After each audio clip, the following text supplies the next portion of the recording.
imana ai chapopui imana ai su imana ai intithepui ile ka thema mani intithepui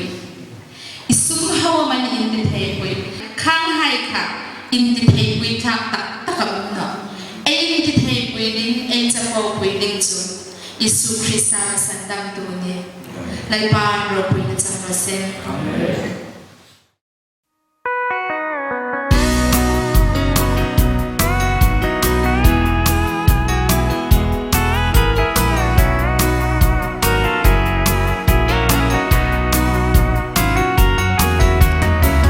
Van oxile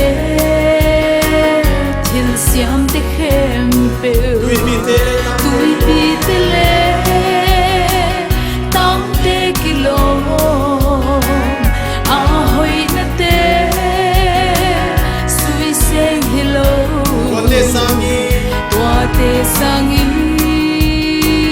to se su hoi zo o kilo na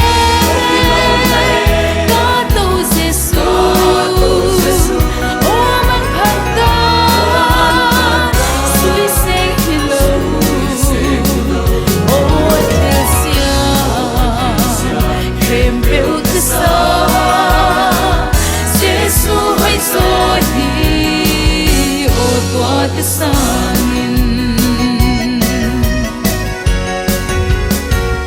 hậu na hoin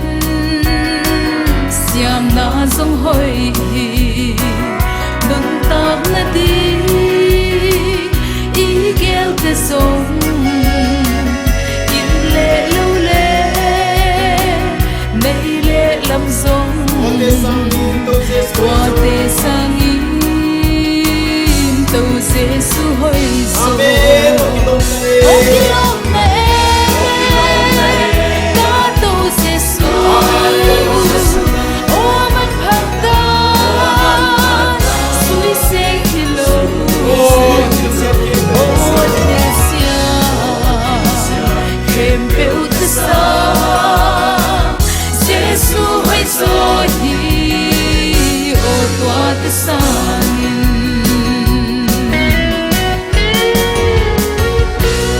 sak thai na Giêsu wakani man phat na te nei ta kai leng ka bang kim hi ka tâu Giêsu o ve sangi tâu Giêsu hoi zo o kilom na